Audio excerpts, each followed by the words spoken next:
Hello everyone, তোমরা সবাই কেমন আছো? আশা করি ভালো আছো। আমিও ভালো আছি। তো আমি চলে এলাম নতুন একটি ব্লগ নিয়ে। তো তোমরা দেখতেই পাচ্ছ, শুরুতে আমি রেডি হচ্ছি, আমার দিদি এবং দিদির দুই মেয়ে ওরাও রেডি হচ্ছে। তো রেডি হয়ে আমি যাব কোথায় এত গরমের মধ্যে? সেটাই তো, এত গরমে কোথায় যাচ্ছি? তো দেখো, আমি একাতেই এত গরম, তো সকাল দিয়ে মনটা কীরকম বিরিয়ানি বিরিয়ানি করছে।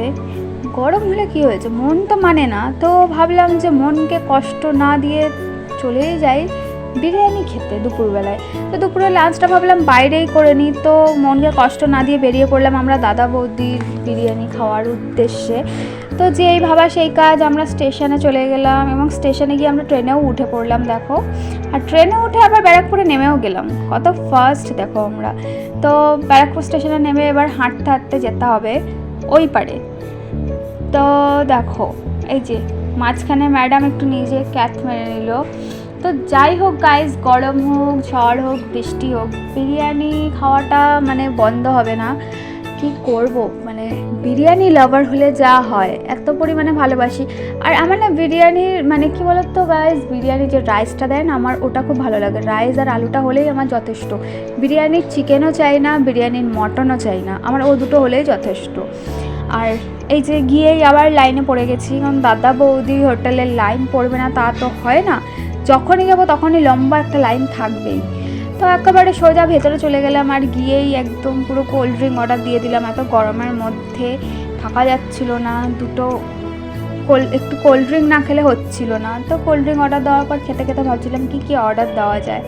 তো তারপরে তাই আমি মেনুটা চেক করছিলাম, আর ওরা সবাই খেতে ব্যস্ত ছিল। তো আমি তো কোনো দিকে তাকাচ্ছিলামই না। তারপর আমি একটু ঘুরে নিলাম, একটু ওয়াশরুমে গেলাম, দিয়ে আসার পর একটু ওদের ভিডিও করে নিলাম।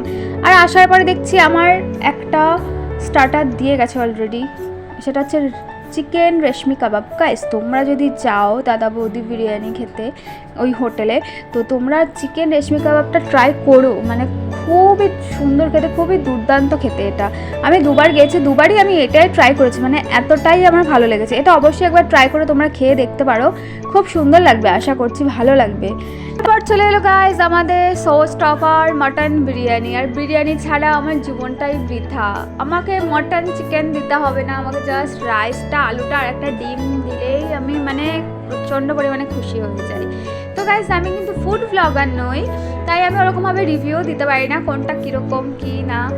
তো যাই হোক, আমি আমার জীবনে যা ঘটে, মানে আমি যা করি আর কি, সেটাই তোমাদের শেয়ার করে দিই। তো আমি খেতে গিয়েছিলাম, তাই তোমাদের ওটা শেয়ার করলাম কী কী খেয়েছিলাম। তো বিরিয়ানিটা আমার ভালো লেগেছে, আমার ভালো লাগে বিরিয়ানি। আর লাস্টে আইসক্রিমটাও খুব টেস্টি ছিল, কিন্তু দামটা একটু বেশি ছিল। তো দেখো আমার পেছন থেকে দেখো, এই যে ওয়েটারটা যাচ্ছে আর আমার ক্যামেরার দিকে তাকাচ্ছে, তা আমিও একটু ক্যাপচার করে নিলাম তাকে।